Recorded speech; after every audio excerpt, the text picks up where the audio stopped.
Have you ever wanted to start your own podcast? I record and publish podcasts on a platform called Spotify for Podcasters, and I absolutely love it. Essentially, you can upload from your phone or computer, and it distributes to every platform that plays podcasts. They support video podcasts, and you can make money on the platform with ads or even podcast subscriptions, something that has made my life so much easier as a podcaster. So if you're interested, I highly recommend you give it a try. You can download the Spotify for Podcast app, or go to spotify.com/podcasters to get started on your podcast today.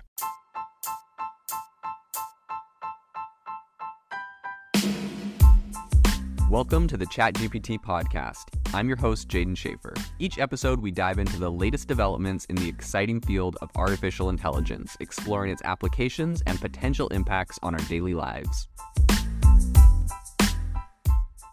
The innovation in AI right now is absolutely exploding. If you want to stay on top of all the insane disruptions and innovation that's happening right now, you need to subscribe to our newsletter on AIBox.ai. We send you daily everything that is happening, the news and the crazy advancements in AI technology straight to your inbox for free every single day. So go to AIBox.ai, subscribe, and stay ahead of the curve on the world of AI.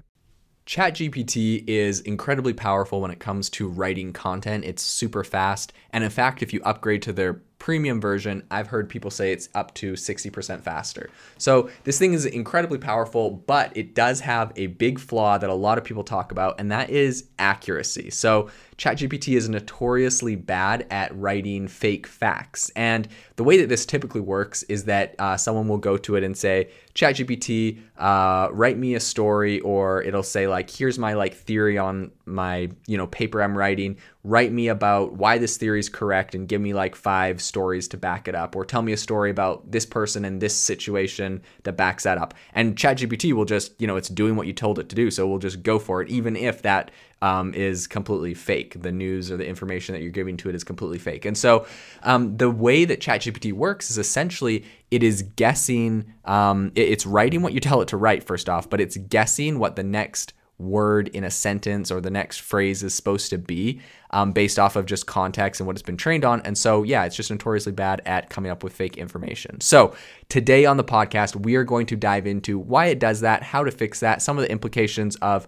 ChatGPT generating fake information, and everything you need to know about that. So one of the main reasons that it generates this kind of info is because it just fundamentally, it lacks the ability to discern truth from fiction. So it's not trained on factual information necessarily. It's more just trained on how to create content, how to talk, how to say things. It's a language learning model. So if you tell it to say something, it will usually repeat that. Another reason is because it's designed to prioritizing generating responses that are likely to be engaging to the user. So this means that it might sometimes sacrifice accuracy in favor of producing the results that are more interesting or attention grabbing, or honestly more likely for the user to like them. So if the user asks for something, it's going to give them that. Finally, ChatGPT is going to generate some fake responses because it has not been programmed to recognize certain types of misinformation. So for example, if you ask ChatGPT for information about something fake, it's going to generate a response that appears to support your theory, even if that theory has completely been debunked by experts, blah, blah, blah. And another problem I would say with it is that it's not attached to the internet, so it's been shut off from current information. And so another problem is whether you're talking about medical things or facts, science, etc. If there's a new theory or a new discovery that has come out in recent years, ChatGPT doesn't have the access to find that and get updated information. It just knows whatever information it was trained on that it was originally plugged into. So obviously, that is pretty problematic. So I'd say it's pretty important just to acknowledge the limitations of ChatGPT. It's not a perfect tool, and it's not going to generate 100% accurate information all the time.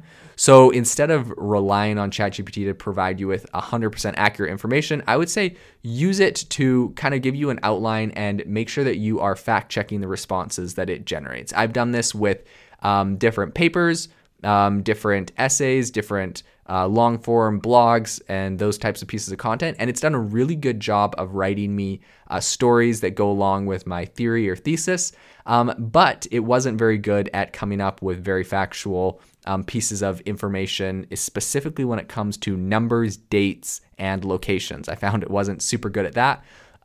This obviously is not a supplement for critical thinking. So I would say when it creates content, make sure you read it, make sure you fact check it. It can give you really good ideas and direction overall.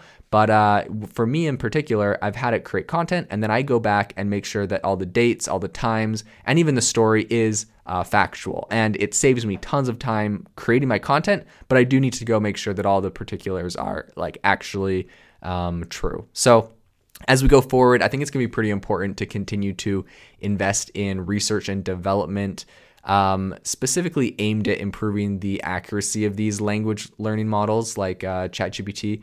I think this is going to involve, first off, developing new techniques for training and evaluating the models, as well as probably building new tools and systems to really integrate fact-checking and source verification. And we're seeing tools like Google Bard and Microsoft Bing trying to integrate more of those sourcing kind of tools. So like showing you where they got the information from.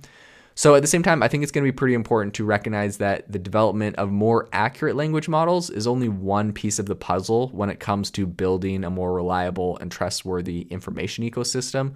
I think we also need to invest in media literacy education and okay, I guess that's a fancy way of saying we really just need to invest in making sure people understand to be critical and to use critical thinking when they're receiving any bit of information, whether that's from ChatGPT or anywhere else. Make sure you fact check things, make sure you verify things, make sure you're getting it from credible sources and whatnot. So to conclude everything here, ChatGPT is very powerful. It creates great outlines. It's not perfectly factually accurate on everything it says, but with some fact checking and some verifying, you can get some pretty incredible content out of it. If you are looking for an innovative and creative community of people using ChatGPT, you need to join our ChatGPT creators community. I'll drop a link in the description to this podcast. We'd love to see you there, where we share tips and tricks of what is working in ChatGPT. It's a lot easier than a podcast, as you can see screenshots, you can share and comment on things that are currently working. So if this sounds interesting to you, check out the link in the comment. We'd love to have you in the community.